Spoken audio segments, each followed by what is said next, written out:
ડાંગ જિલ્લા પોલીસ વડા પૂજા યાદવ દ્વારા સાયબર ગુનાઓ અટકાવવા અંગે ગુનેગારોને ઝડપી પાડવા ખાસ ઝુંબેશ હાથ ધરવામાં આવી છે।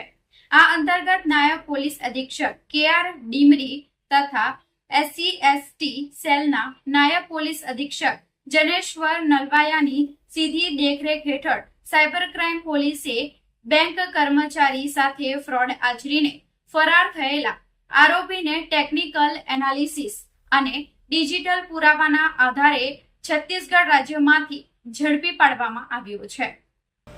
Dang Ahwa cyber crime police સ્ટેશનમાં નોંધાયેલા ગુના કેસમાં સંડોવાયેલા આરોપીને પકડવા પોલીસે ચક્રો ગતિમાન કર્યા હતા।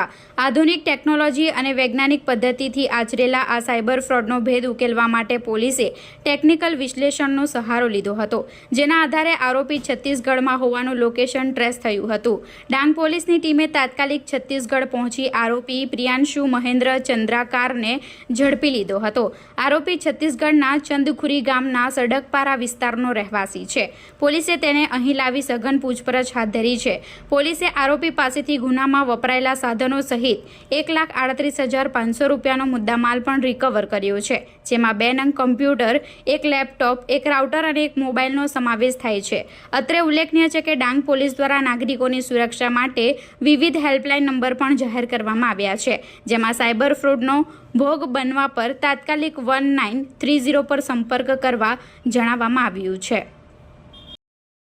ડાંગ જિલ્લામાં એક બેંક કર્મચારી સાથે 2,40,000નો ફ્રોડ થયેલ હતો અને આ ફ્રોડ વિશે તપાસ કરતા આરોપીની લોકેશન છત્તીસગઢ આવતા આપણી સાયબર ક્રાઇમ ટીમ છત્તીસગઢથી આરોપીને પકડીને કાલે લઈ આવી છે અને એમના અરેસ્ટ પણ કરવામાં આવ્યું છે। આ ફ્રોડ એક APK ફાઇલ દ્વારા કરવામાં આવ્યું છે અને આ APK ફાઇલ જો તમે ડાઉનલોડ કરો તો એમાંથી તરત જ પૈસા નીકળી જાય છે। તો આ બધાથી આ રિક્વેસ્ટ છે કે APK ફાઇલ જો તમારા ફોનમાં આવી જાય તો આ તમારે ડાઉનલોડ નહીં કરવાની અને જો થઈ જાય તો તમે તરત જ 1930 નંબર ઉપર ડાયલ કરીને કમ્પ્લેન્ટ કરી શકો છો।